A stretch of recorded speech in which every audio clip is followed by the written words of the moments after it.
반갑습니다. 모두 한 주 잘 지내셨습니까? 2월이 시작되었습니다. 또 이번 화요일은 음력 설명절입니다. 아시아 지역에만 있는 이 음력설이지만 덕분에 1월 첫 주에 결심한 마음을 다시 한번 점검하고 새롭게 시작할 수 있어서 이 음력설을 지키는 것이 더 감사하게 느껴집니다. 두 번째 맞이하는 이 새해에 다시 한번 말씀으로 하나님 안에서 새롭게 한 해를 시작하시는 모두가 되시길 축복합니다. 오늘은 지난 시간에 이어서 창세기 36장의 말씀으로 신앙인으로서의 마음가짐을 새롭게 하는 시간이 되기를 바랍니다. 오늘 말씀은 에서의 족보입니다.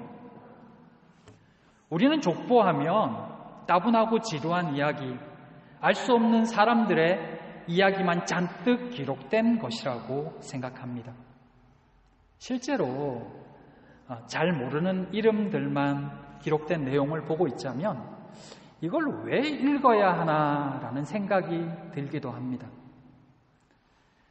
더구나 오늘 본문에 나오는 이 족보는 믿음의 족보도 아니고 이방인의 시초가 되는 에서의 족보이기에 더욱 그러할 수 있습니다.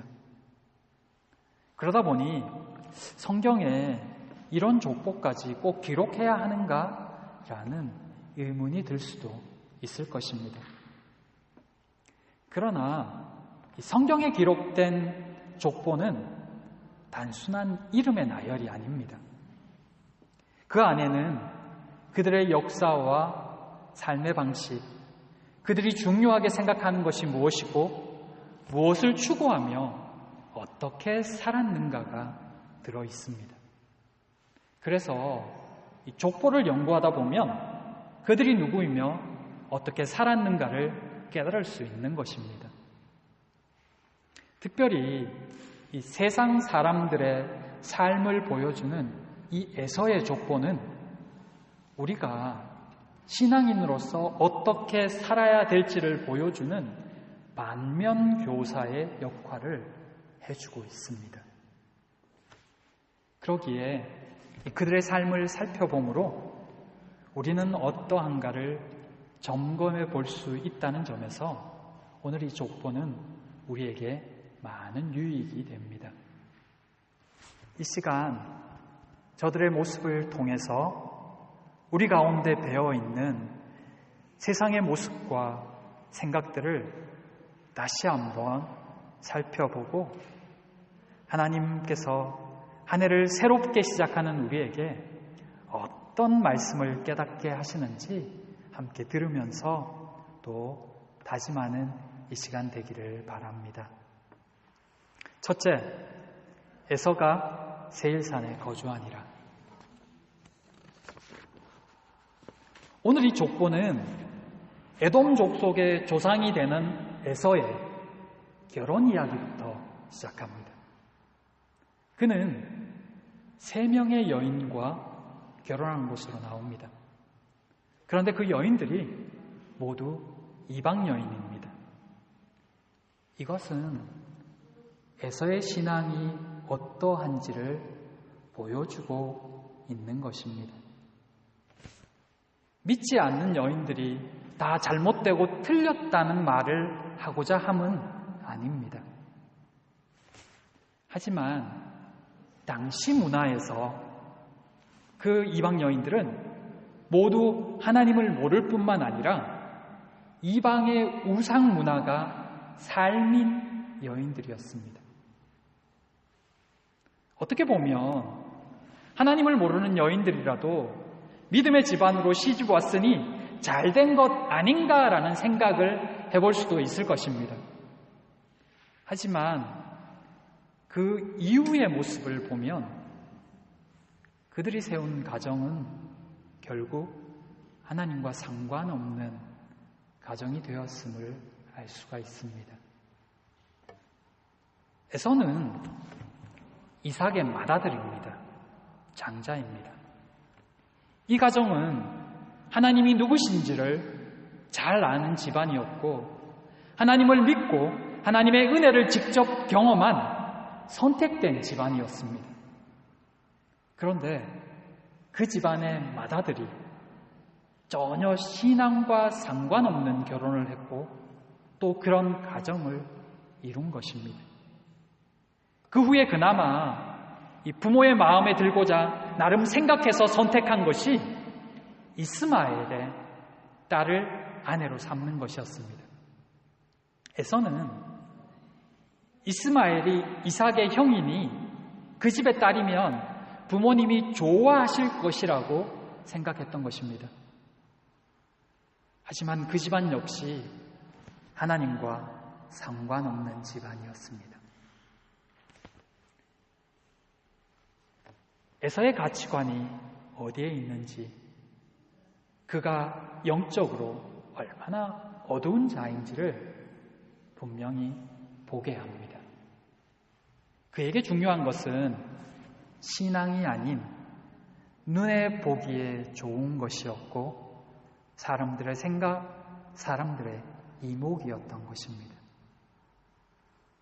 그런 그의 모습은 그의 아내들을 기록한 본문에서도 발견할 수 있습니다. 에서의 아내들을 자세히 살펴보면 창세기 26장 34절에 기록하고 있는 에서의 아내들과 이름이 다르고 그 지파도 다르게 나와 있는 것을 확인해 볼 수 있습니다. 창세기 26장 34절에는 헷 족속 중에서 브에리의 딸 유딧과 헷 족속 엘레논의 딸 바스맛을 아내로 삼았고 나중에 이스마엘의 딸 마알랏을 아내로 맞이한 것으로 나와 있습니다. 그런데 오늘 본문에 보면 헷 족속 엘론의 딸 아다와 히위 족속 아나의 딸 오홀리바를 아내로 맞이했고 나중에 이스마엘의 딸 바스맛과 결혼했다고 나와 있는 것을 볼 수가 있습니다. 이름도 다르고 지파도 다릅니다.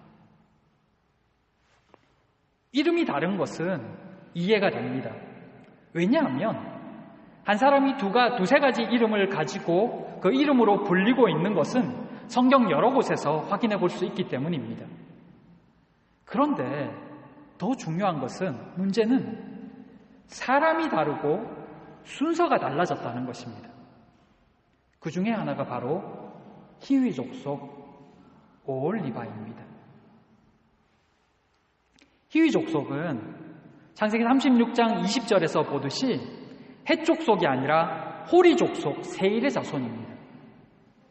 즉 오홀리바는 에서가 처음 새 여인과 결혼한 후에 다시 네 번째로 맞이한 여인이었다는 것입니다.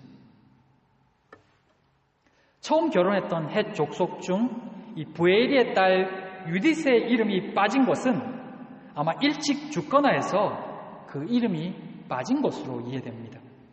그리고 엘론의 딸 아다가 있었고 그 후에 순서로 따지면 이스마엘의 딸이 나와야 되는데 이처럼 히위 족속의 딸 오홀리바마가 더 앞서 이름이 거론되고 있는 것은 그녀가 세일지파, 호리 족속의 세일지파의 여인이었기 때문입니다. 그만큼 이게 뭘 의미하냐면 그만큼 에서에게 있어서 이 여인의 존재가 중요했다는 의미입니다. 왜냐하면 8절에서 보듯이 에서의 주 무대가 바로 세일 지역이었기 때문입니다. 그가 그의 활동 무대를 세일로 완전히 옮기면서 이 세일 지파의 여인이 더 중요한 역할을 하게 되었고 그래서 아내의 순서마저 끼워져서 기록되어져 있는 것입니다. 물론 이 성경 기록을 에서가 한 것은 아니지만 성경이 이 이름을 이런 순서대로 기록하고 있다는 것은 그만큼 에서가 세일을 중심으로 살고 있었고 그렇기 때문에 이 여인이 그에게 중요하다는 것을 보여주고 있는 것입니다. 그가 철저하게 그 땅을 중심으로 살았고 그 땅 사람들의 관심을 사고자 했다는 것입니다. 당연한 이야기일 것입니다. 그 땅에 살고 있으니 그곳 스타일에 맞춰 살아야 될 것이고 그들의 마음에 맞도록 살아야 했을 것입니다. 지금 에서가 그러하다는 것입니다. 아내를 택할 때도 신앙의 관점이 아닌 자신의 생각대로 선택합니다. 그런데 그 결정은 언제나 그 세상의 비위를 맞추는 것이었습니다. 아내의 이름에서도 보듯이 그는 세일 땅에서 어떻게 사는 것이 잘 먹고 잘 사는 길인지 알기에 그들의 마음에 들고자 그들의 방식에 맞춰 살고자 애쓰고 있었던 것입니다. 그는 믿음의 가정에서 태어났지만 세상 사람인 것입니다. 그런 그가 한 결정이 무엇입니까? 6절에서 8절까지 본문에서 보듯이 자기 아내들과 자기 자녀들과 자기 집의 모든 사람을 이끌고 세일산으로 완전히 그 거주지를 옮기는 것이었습니다. 명분은 소유가 너무 많아서 함께 거할 수 없어서 세일로 옮긴 것이었지만 결국은 철저한 분리였습니다. 선택된 믿음의 집안과의 철저한 분리. 그렇게 에서의 가정은 완전히 하나님과 상관없는 가정이 되었고 그는 에돔 족속의 조상이 됩니다. 언약 공동체 안에 있던 사람이 완전히 이방인이 되어가는 모습을 보여주고 있는 이 에서의 모습은 이후에 더 심각한 모습으로 나타납니다. 그의 자손들 중에서 이제는 하나님을 대적하는 자가 나오고 있기 때문입니다. 그의 자녀들의 이름에는 하나님과 관련된 이름을 가진 이들이 몇 명 있습니다. 그 중에 에서의 아내인 아다가 낳은 엘리바스는 그 이름이 하나님은 정금이시다라는 뜻입니다. 그런데 하나님은 정금이시다라는 뜻의 그 이름의 엘리바스가 낳은 자식 중에는 처백에서 난 아말렉이 있습니다. 에돔 족속과 특히 이 아말렉 족속은 철저하게 하나님께 저주받은 족속이었습니다. 아말렉은 훗날 이스라엘이 출애굽에서 광야를 지나는 동안 끊임없이 이스라엘을 괴롭혔던 족속이었고 에돔 역시 그 못지 않았습니다. 그리고 예수님을 죽이고자 했던 그 헤롯 집안이 이두메 곧 에돔 지파 사람이었습니다. 에서의 이 믿음에서 떠난 선택과 결정이 훗날 그 집안을 하나님과 원수된 집안으로 만드는 결과를 초래했던 것입니다. 한때 신앙의 명문가를 이루는 것에 대해 많은 관심을 갖던 때가 있었습니다.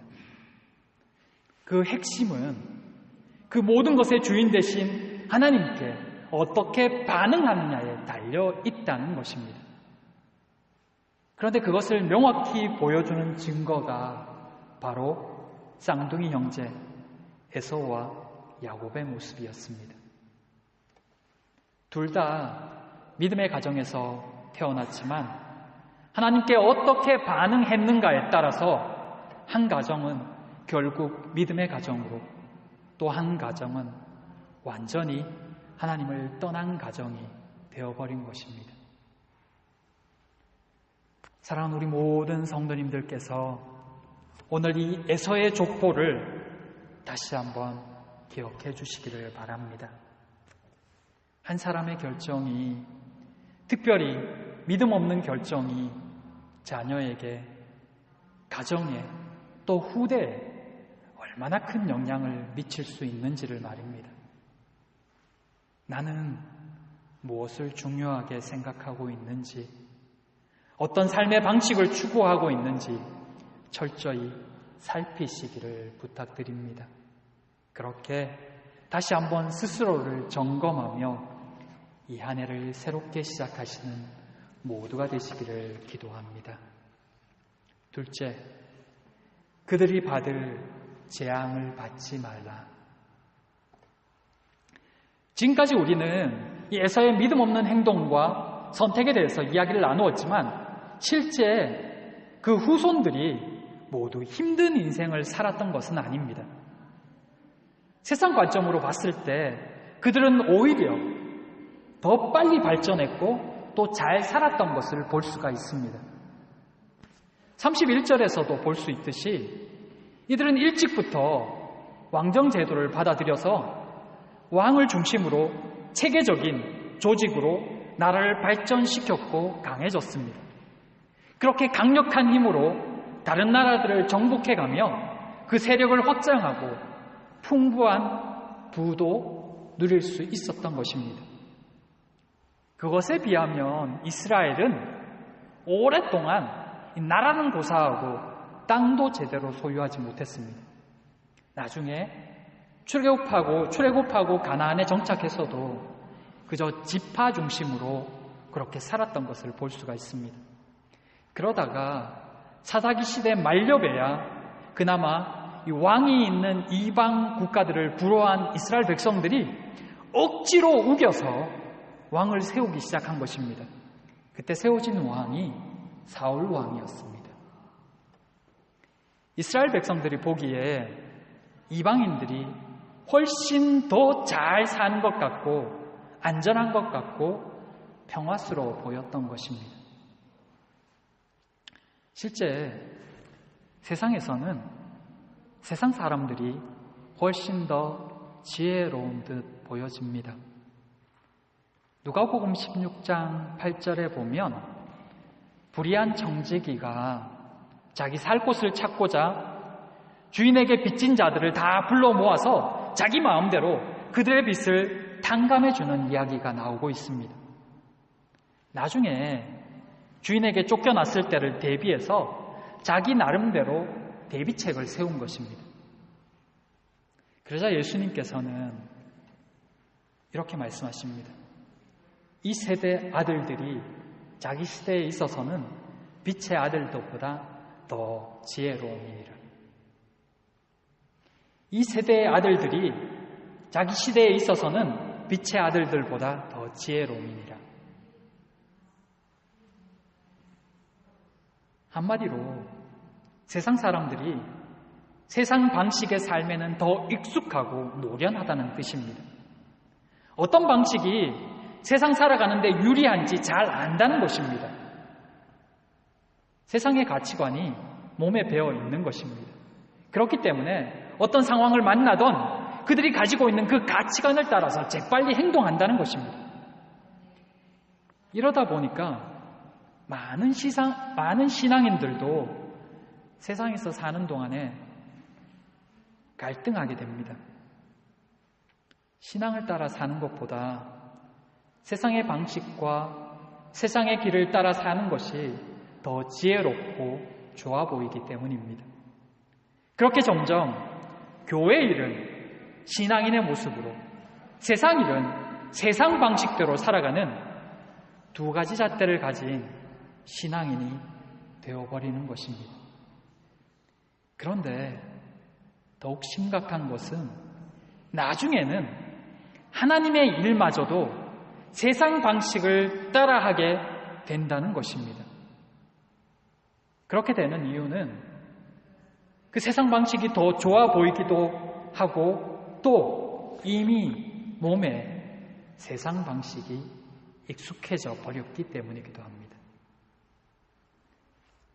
이삭과 리브가가 야곱만 신앙교육을 시키고 에서는 신앙교육을 시키지 않아서 에서가 이방 여인들과 결혼했을까요? 당연히 둘 다에게 하나님에 대해 가르치고 교육했을 것입니다. 에서와 야곱 둘 다 하나님 이야기와 자신의 집안이 하나님께 선택받은 가정이라는 것에 대해서 귀에 못이 박힐 정도로 들었을 것입니다. 그러나 결정적인 순간에는 자신들에게 익숙한 방식, 자기가 원하는 대로 하는 것입니다. 에서는 이미 신앙의 가치관보다 세상의 방식에 익숙한 사람이 되어버렸던 것입니다. 그래서 어떤 가치관과 무엇을 마음의 중심에 두느냐가 삶에 있어서 굉장히 중요합니다. 결국은 그 가치관을 따라 살 것이기 때문입니다. 세상이 중심에 있고 내가 그 중심에 있으면 그 중심을 따라 행동할 것이고, 하나님이 그 마음 중심에 있으면 하나님의 마음을 따라 살게 되는 것입니다. 그 선택은 우리 스스로가 해야 합니다. 그런데 우리가 반드시 기억해야 할 것이 하나 더 있습니다. 요한계시록 18장 4절에 또 내가 들으니 하늘로부터 다른 음성이 나서 이르되 내 백성아 거기서 나와 그의 죄에 참여하지 말고 그가 받을 재앙들을 받지 말라라는 말씀이 있습니다. 이것은 세상의 삶의 결과가 어떠한지를 명확하게 보여주는 말씀입니다. 그들의 영광은 잠시의 영광이며 곧 소멸될 재앙으로 끝날 영광이라는 것입니다. 그러기에 그것에 동참하지 말며 본받지 말라는 것입니다. 세상 방법, 세상 가치관, 그것이 세상 살아가는 데는 좀 더 지혜로워 보이고 손해보지 않고 사는 길인 것처럼 보여집니다. 그런데 그 가치관의 뿌리에는 자기중심적인 사고와 하나님과 상관없는 가치관이 들어있습니다. 그러기에 그것만을 바라보고 따라가면 결국은 하나님보다 세상의 방식을 더 우선하게 되고 모든 판단과 선택도 세상의 생각만 따르게 될 것입니다. 그렇게 세상의 눈치를 본 것이 모든 종교에는 구원의 길이 있다고 말하는 종교다원주의이고 하나님 없이도 모든 것이 가능하다고 생각해 만드는 뉴에이지 운동이며 물질 만능주의의 세상 문화입니다. 그리고 그 끝은 멸망입니다. 먼저 왕조를 이루었고 더 빠른 발전과 힘을 가졌지만 결국 에돔은 역사에서 사라졌습니다. 아말렉 역시 완전히 진멸되었습니다. 또한 역사 속에서 크게 성장을 이루었던 유럽의 교회들과 한국, 미국의 크고 작은 많은 교회들 역시 세상의 방식을 따르다가 아름답지 못한 모습을 보이며 사라졌고 또 쇠퇴하고 있는 교회들도 많이 있음을 우리는 알고 있습니다. 올 한 해 여러분이 소망하는 바는 무엇입니까? 어떤 것들이 우리의 관심을 끌며 어떤 것들에 더 마음을 두고 있습니까? 신앙인으로 살아가는 우리는 하나님 나라에서 세상 사람들보다 더 지혜롭게 행동하고 있습니까? 믿음의 법칙, 신앙의 법칙이 우선인 삶을 살고 있습니까?